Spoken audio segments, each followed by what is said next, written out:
Halo guys, balik lagi channel gue Henry GVD. Kali ini kita akan mereview dongeng yang berjudul Soal Star episode 177 ya. Di sini ya, setelah pertarungannya Lu Feng udah menemukan guru barunya lagi selain si Kera Sakti itu ya. Gurunya sendiri kali ini yaitu seorang penguasa kota Chaos. Wow. Ketika dia datang menunjukkan wujudnya aja ya, padahal itu cuman klonnya, udah benar-benar udah kayak dewa ya. Mungkin kalau di Avenger itu sekelas seperti siapa sih itu yang robot-robot itu, gue lupa tuh, yang diserang sama internal ya.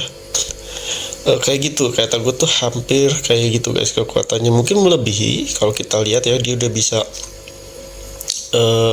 kayak menguasai waktu, menghancurkan planet dengan sebuah teknik binatang sucinya, gila nggak tuh ya kan.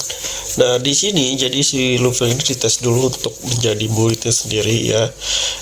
Setelah tesnya dikasih sebuah teknik, jadi dia harus kayak bisa dalam waktu beberapa ratus tahun ya kan, dikasih waktu juga, bukan berapa ratus tahun sih, berapa ribu tahun, tapi si Luffy menyelesaikannya dengan ratusan tahun ya kan. Nah di sini juga kita ngelihat sebuah kekuatan Luffy yang baru, yang dimana dia sudah melawan beberapa dari perusahaan virtual, dengan berakhirnya si Luffy menangnya paling teratas malah ya, sehingga dia ini baru jadi muridnya langsung dari si pemimpin Chaos. Tapi di episode ini kayaknya bakal ada sebuah masalah buat Luffy ya, dimana jiwa atau tubuh Luffy lainnya tuh ketahuan oleh salah satu orang terkuat ya di galaksi.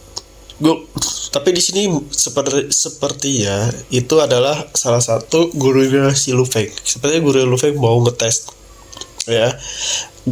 Entah itu gurunya Luffy, katanya sih ada gurunya lagi. Luffy ini bakal ada guru ketiga aja guys. Gue gak tahu berapa gurunya Luffy. Tapi kalau gue lihat guru Luffy itu cuman ada dua, termasuk ini ya. Di bumi juga kayak di bumi gurunya Luffy itu belum ada ya, belum ada banyak, bukan banyak deh, emang kayak nggak ada sih gurunya, paling instruktur gitu ya. Waktu dia di akademi di sekolah itu bukan termasuk gurunya sih. Terus yang sama robot AI-nya itu ketemu juga sama ketua klan dia, grup dia itu juga bukan guru langsung, karena kan diajarinnya pakai AI ya. Jadi menurut gue yang guru langsung tuh ya kayak si Kera ini satu ya, Kera Sakti itu, yang kedua itu ya murid yang ini yang ngajarin tekniknya ya guys ya. Nah di sini juga si Luffy sepertinya sama gurunya yang baru ini ya, kayaknya yang baru ini deh yang narik jiwanya, atau mungkin ada orang lain ya yang lebih kuat dari gurunya yang saat ini.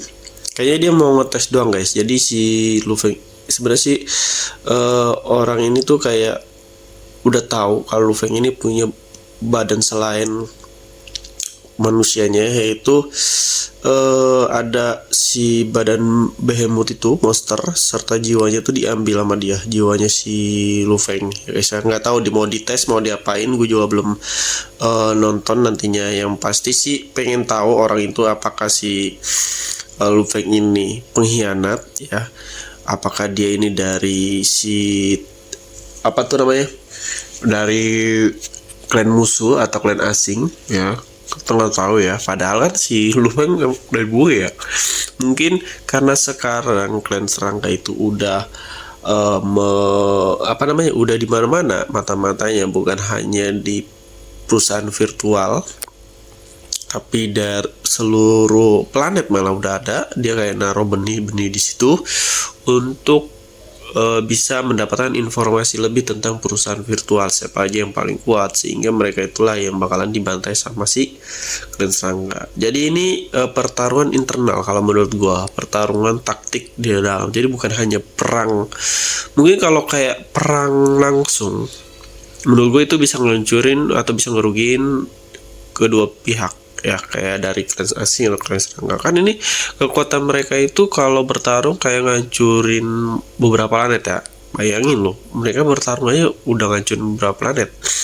Jadi menurut gue kayak mau bajir aja gitu kalau mereka bertarung. Jadi kemungkinan harusnya sih kayak main taktik-taktik seperti aja dulu untuk sementara ya. Kan beda ceritanya, nggak kayak Donghua yang lain, nggak kayak ya mungkin nggak kayak manhwa yang lain yang masih di planet bumi, paling beda dimensi. Itu pun Donghua yang lain kayak BTTH terus Saulen itu bertarungnya juga nggak sampai ngancurin planet guys, nggak sampai, karena mungkin nggak sampai dewa ngelawan dewa ya. Meskipun sekelas dewa pun, dewanya itu paling menghancurkan sebuah kayak negara ya, atau sebuah gunung dan lain-lain. Nah tapi di sini juga ada sisi baiknya guys. Jadi si Luffy ini kekuatannya meningkat, terus dia juga dapat teknik baru yang membuat bukan hanya dia ya, tapi klonnya serta badan tubuh si Behemothnya itu berevolusi semakin kuat lagi ya. Dia juga dikasih sebuah pencerahan juga, sehingga kekuatan kayak waktunya itu juga makin hebat juga. Kalau kita lihat klonnya tuh kan belum apa namanya, gue juga belum ngeliat si klonnya berlatih tuh, yang dia ngeklon sebuah monster yang bisa menghentikan waktu. Tahu kan monster yang dari clan dragon apa, gue juga lupa deh planet itu. Meskipun bukan apa namanya, bukan monster aslinya, tapi sebenarnya dia bisa mengklon atau bisa menciptakan lah ya tubuh yang mirip kayak aslinya. Tapi nggak dikeluarin, belum dikeluarin, gue nggak tahu kenapa belum dikeluarin. Apakah nanti kali ya kalau ngelawan klan serangga yang kekuatannya tuh kan emang udah di atas rata-rata ya. Kalau kita lihat mereka tuh kayak nggak perlu berarti deh. Gue lihat klan serangga itu cuman butuh kayak mungkin lebih kayak kepompong tuh apa sih, berhibernasi kali ya, berhibernasi sehingga dia tuh makin kuat guys kekuatannya. Kalau kalian lihat ya kan, makin keren aja. Nah tapi kita akan lihat nanti nih ya, kayak Luffy di episode ini bakalan benar-benar disidang sama para orang-orang kuat di situ ya. Ya kekuatannya juga si Luffy juga belum setingkat mereka. Mungkin kalau udah melewati mereka, mungkin si Luffy udah bisa lah ya ngelawan mereka semua. Tapi kayak nggak seru banget ya, karena nanti kalau semakin si Luffy kuat, semakin susah Luffy ini buat turun ke planet-planet guys. Kayaknya makin nggak seru sih kalau kayak gitu ya. Oke, mungkin cukup sampai sini. Jadi kalau kalian yang mau belajar desain ilustrasi, desain website, aplikasi UX UI atau apapun yang bisa menghasilkan uang dari rumah ya, di situ kalian bisa cek di playlist YouTube gua, atau bisa DM gue, nanti gue masukin ke grup gratis. Di situ udah ada materi yang bisa kalian pelajari. Terima kasih udah nonton video gua, sampai jumpa lagi di next video. Bye bye.